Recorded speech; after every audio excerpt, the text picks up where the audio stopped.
Welcome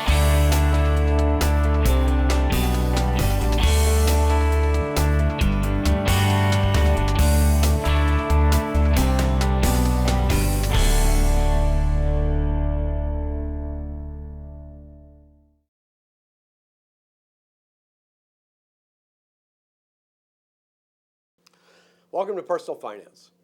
I'm Mr. Wallenberg, Personal Finance Instructor at Missouri State University.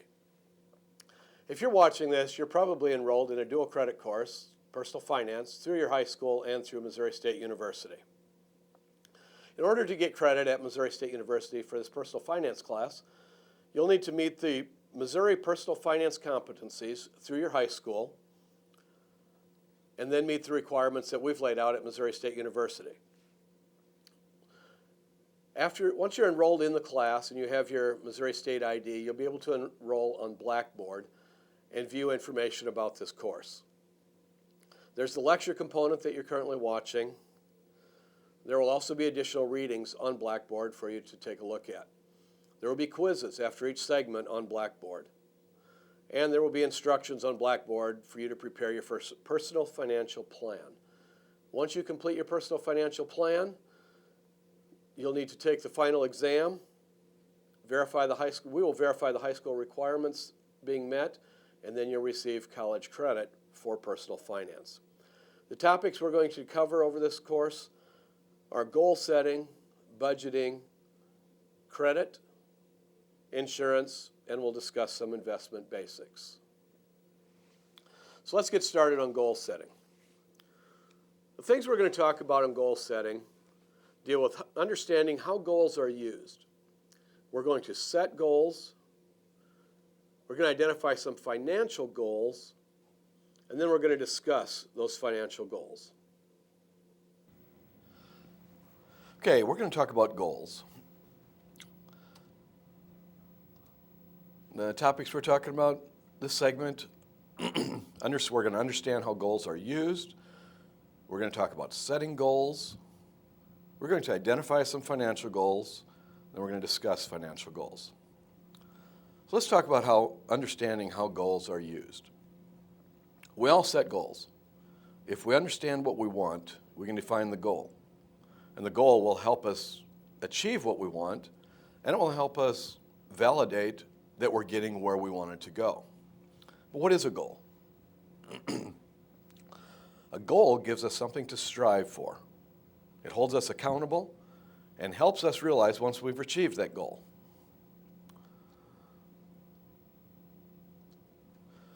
We have long-term goals, intermediate goals, and short-term goals. Hopefully the short-term goals support the long-term goals. For example, in 5 years, I want to have a $10,000 emergency fund. If we want to set an intermediate goal or a short-term goal to support that, in 1 year, I might need $1,000. The $1,000 gives us an intermediate objective, and that way we know if we're on track. Intermediate goals can also be used as a status check. When we're looking at short-term goals, we're looking at anything within 1 year. Intermediate goals are 1 to 5 years, and the long-term goals are anything longer than 5 years. Are financial goals any different than any other goal? Well, when we talk about financial goals, we're talking about using set dollar amounts and timelines to achieve our financial goals. Financial goals involve our personal finances. There could also be personal goals, something you want to accomplish in your personal life, a vacation you want to take at a certain point in time. You could have professional goals, a certain level in your career that you want to obtain or reach to. So we need to start setting some goals. We now understand what a goal is and how we can use them. One of the techniques to look at goals is to call it a SMART goal.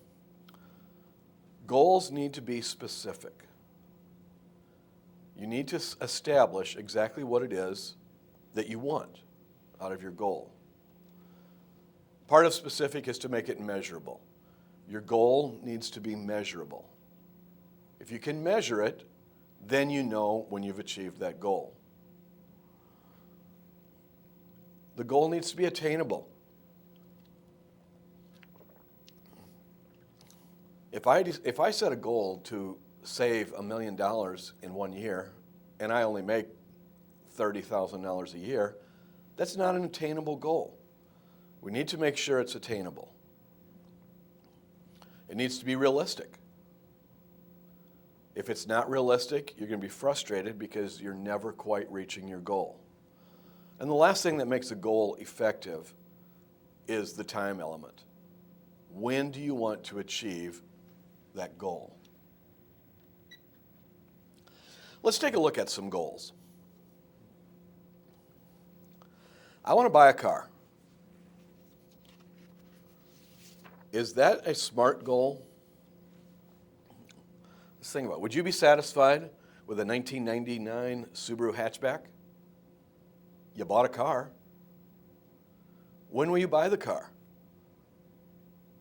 If you wait 5 years to get that Subaru, now it's even 5 years older, are you going to be satisfied that you achieved your goal? Probably not.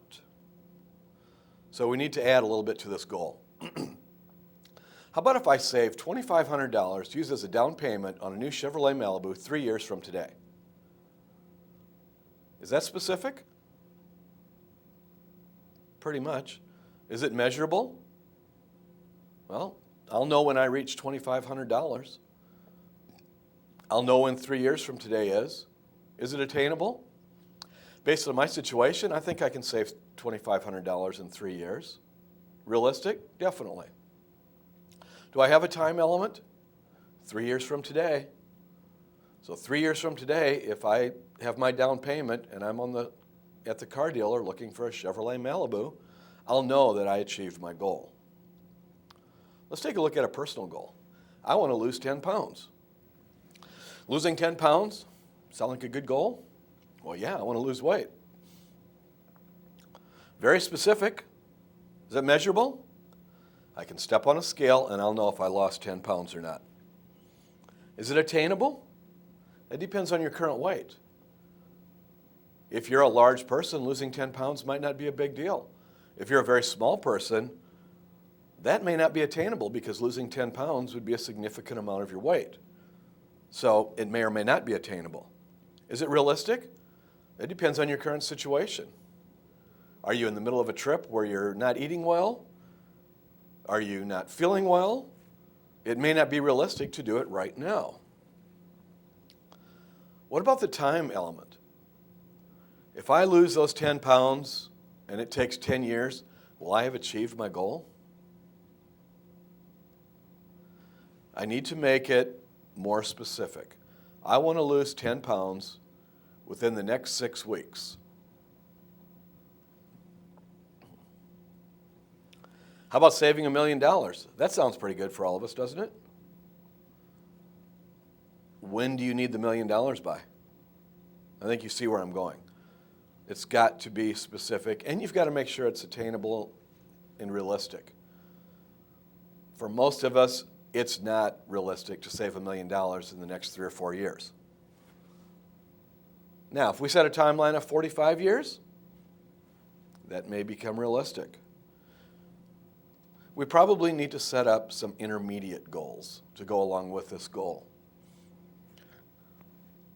If I use my financial calculator and just look at the numbers,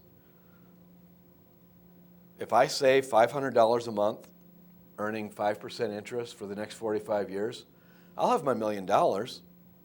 But what if I can't save $500 this month? My budget doesn't allow me to save $500. Maybe I can't save that for a few years. So maybe I would like to start with $100 a month at 5% for 2 years. There's a short-term goal.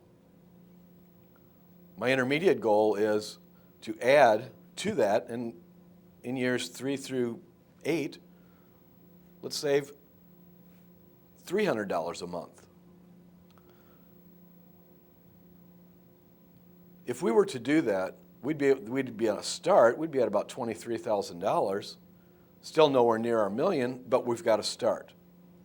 Now, by adjusting my goal, or by adjusting the process to reach that goal, saving less in those first few years, I'm going to have to pick it up a little bit. So after those 8 years, if I were to save $600 a month, I would be able to achieve my $1 million within the next 45 years.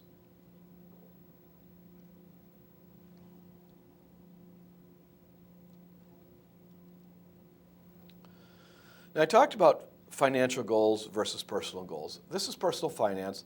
Let's talk about some of our financial goals. These are goals that should be in your financial plan. You need to decide what it is that you want to achieve regarding your personal finances. Let's look at saving. We can all set a savings goal. To make it specific, I want to save $4,000 in my emergency savings within the next 12 months. Well, let's break that down just a little bit. While we're in the process of setting this SMART goal, $4,000 is not just a random number. That might work for some of you and might not work for others. You need to decide how to come up with that number and have a realistic timeline in order to get there. Your emergency savings might be a couple months of living expenses should something happen. You should include the deductibles on your insurance because that money needs to come from somewhere. So as we're building up that savings, once you reach that goal is accomplished, and you can use the money that you were putting towards that goal for something else. Housing is a common goal for people. The goal I hear so often is, I want to own my home. Well, think about it. Remember the SMART goal? Specific, measurable, attainable, realistic, time sensitive. Owning your home doesn't meet very many of those. But to make it specific, in 10 years, I want to save $15,000 to use as a down payment on a 3-bedroom, $150,000 house in Southwest Missouri. Now, do I know what I'm looking for and what I'm saving for? I think so.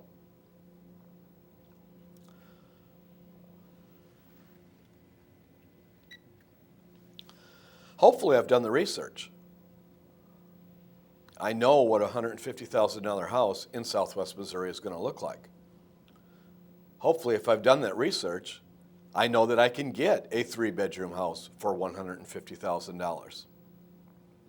Now, as you go through your budget, you can adjust the numbers. What's it going to take to save $15,000 in 10 years? Maybe you can save faster. Maybe you can save more money. But as you get closer to your goal, you can make those adjustments. An insurance goal. Do we need insurance goals? Insurance is a key element of your personal financial plan. Most of us have homeowners or renters insurance. Most of us have automobile insurance, health insurance. Most of these insurance programs have a deductible or a copay, something you need to pay when you use the insurance. If you have a deductible on your car insurance, you've got to have that money somewhere. Remember I mentioned your deductibles in your emergency savings? Well, maybe we want to raise our deductible so that we can lower the cost of our insurance.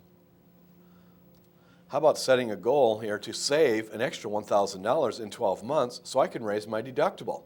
Maybe we already have our emergency savings in place. Now I'm going to try and save another $1,000 to put into that emergency savings plan so I can raise my deductible from $250 to $1,000 and save each month on my monthly insurance premium. But before I do that, I got to make sure I have that money so when I do have that accident, I'm able to cover my share of the insurance. Retirement is a goal everyone likes to talk about. Everyone looks forward to retirement. Everyone has great dreams for retirement. But you need to set your retirement goals. How do you know what you want in retirement? Do we just throw a dollar amount out there? I mentioned earlier I want to save $1 million for retirement. How far does $1 million go? Is $1 million enough? Is $1 million way too much? One of the things we can do with our retirement goal, we need a time, we need it measurable. So at age 60, I want a monthly income of $5,000. Another element that I might want to add to that in terms of time is how long? Do I want $5,000 a month for 1 year? Or do I want $5,000 a month for 10 years? Or 20 years? I need to decide that. Then I can get into my financial plan, decide how much I need to save for that lump sum.